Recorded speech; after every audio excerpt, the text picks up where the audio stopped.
Hello and welcome to PSM Speak.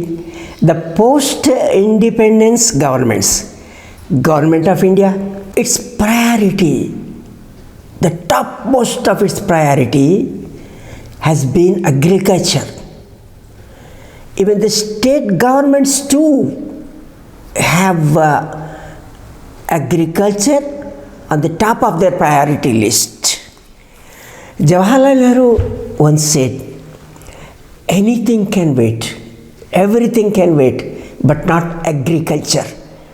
They have given really so much importance to the agriculture, undoubtedly.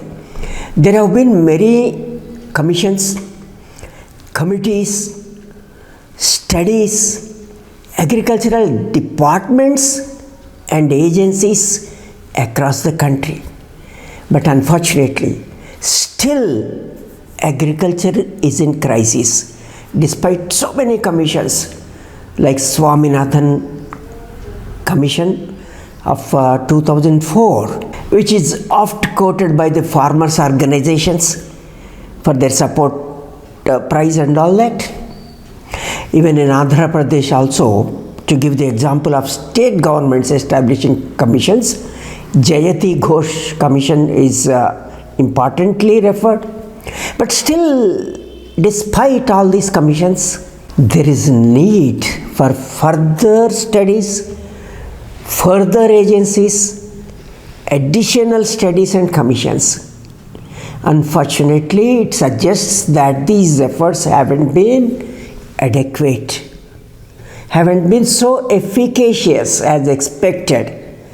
Recently, in Telangana, the government has appointed an Agriculture and Farmers Welfare Commission under Mr. M.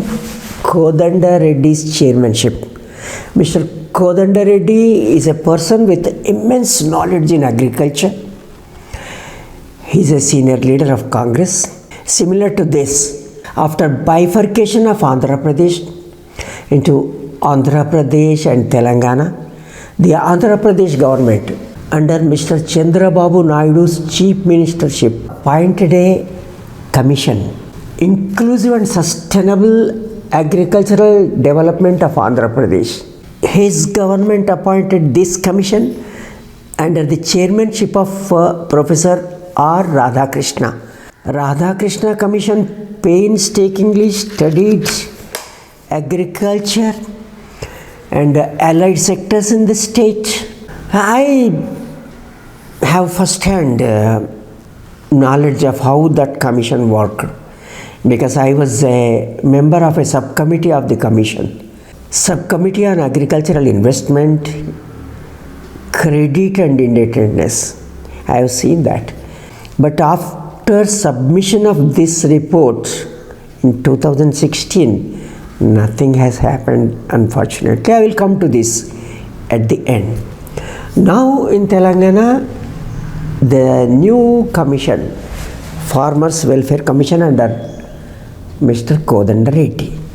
This commission or that commission are the newer commissions in India and the studies are the institutions.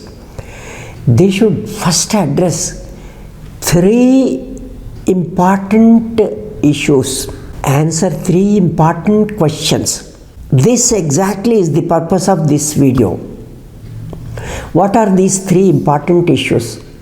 First, we should know who is a farmer, then what exactly is the farming, and why should at all the government support farming.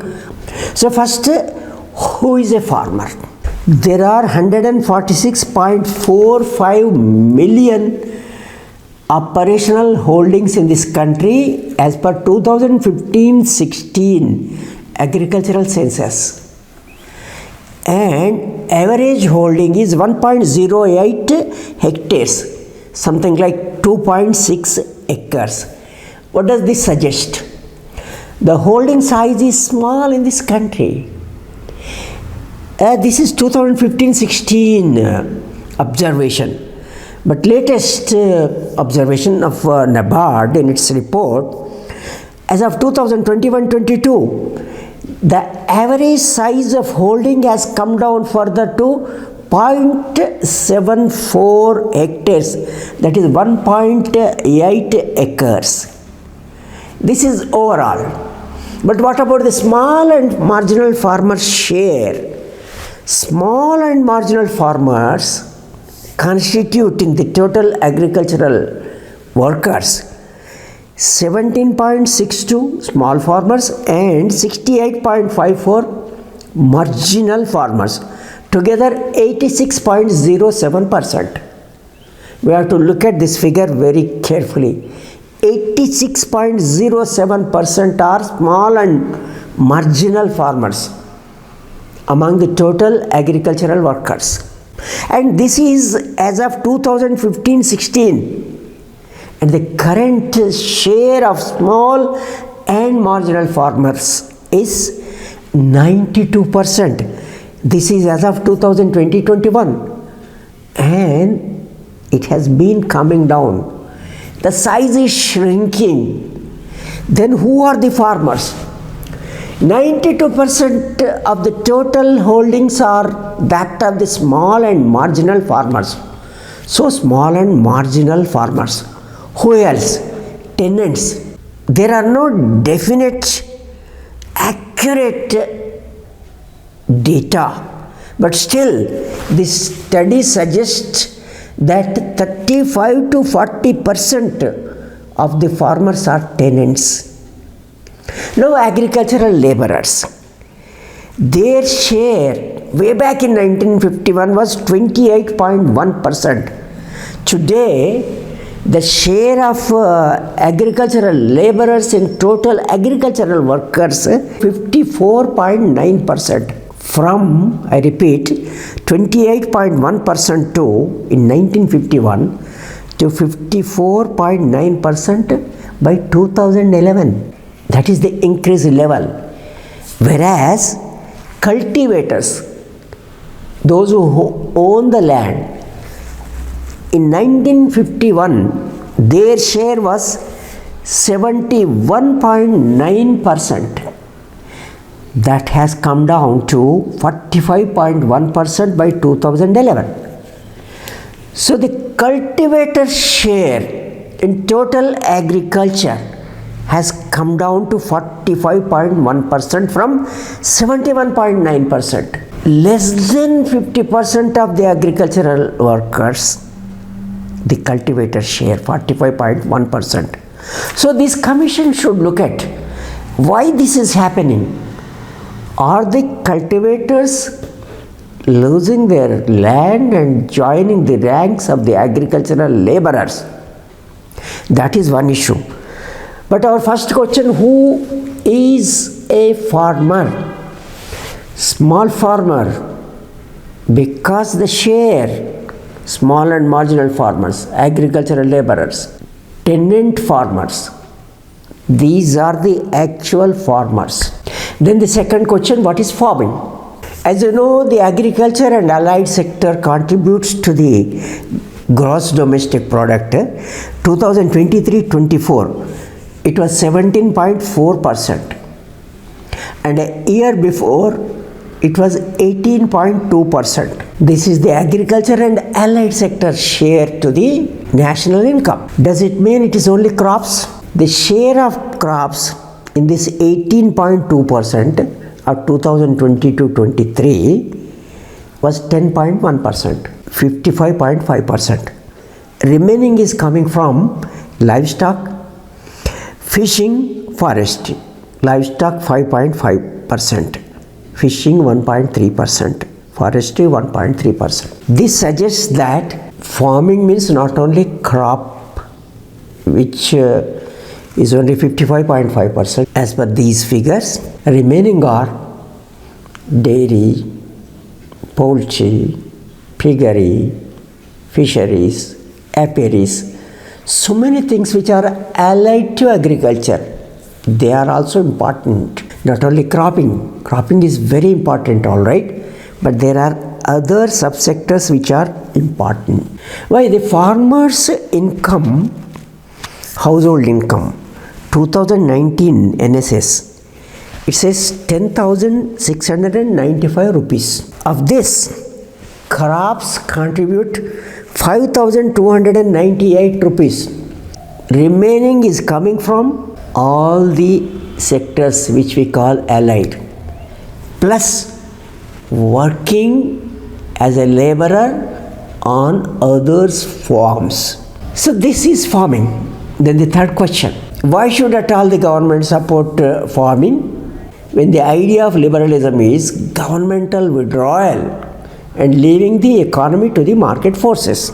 How many people live in this country? 140 crore. 1400 million people. They need food.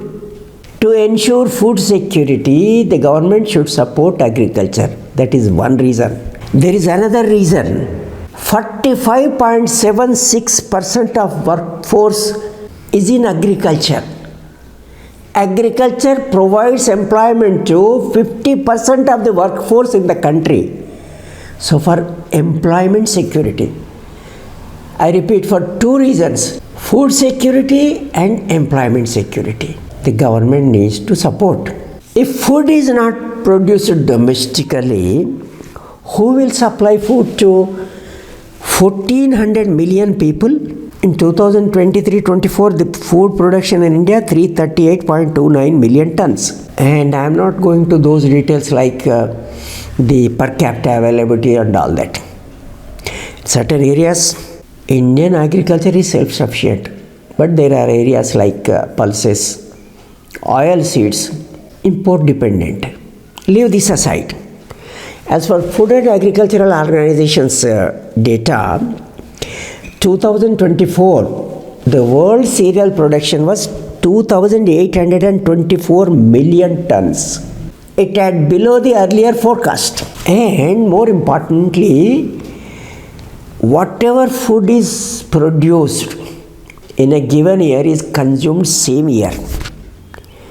For instance, 2023-24 production, world production of cereals was 2,875 million tons and consumption was 2,843 million tons. Not much is left or saved for the next year. No big surplus. So, for Indian people, Indian farmers have to produce. Farmers are the food givers and employment givers. If all the close to 50% are coming out of agriculture because the remuneration they get is not at all attractive, then which sector in the country can provide employment to so many millions of people? So the government should support the agriculture. That is the reason why. Of the three questions, and these three questions should be thoroughly understood by any study or any commission, including the one set up by the Telangana government recently. Hope they will look into this. Coming to Radhakrishna Commission's reports submitted in 2016 to the Andhra Pradesh government, for political reasons or whatever reasons, they did not scan through the report, it looks to me. So they have not taken any action on that. So now our expectation is they don't need to set up another commission or study. Good if they study Radhakrishna Commission's report, implement the implementable recommendations in the report and give it wide publicity so that the farmers, experts and other stakeholders can come to know of the recommendations in it. Hope Andhra Pradesh government will do this and hope the Telangana government established Farmers Welfare Commission will study the issue deeply and will bring out such a report that will be emulative to others in the country, not producing just another report without addressing the deep-rooted malaise of the sector. Thank you so much for so patiently watching this video. Hope you have subscribed to the channel already. If not, please do subscribe to the channel. Subscription, as you know, is free, but it will greatly encourage me to get to you more videos of the type and more frequently. Thank you.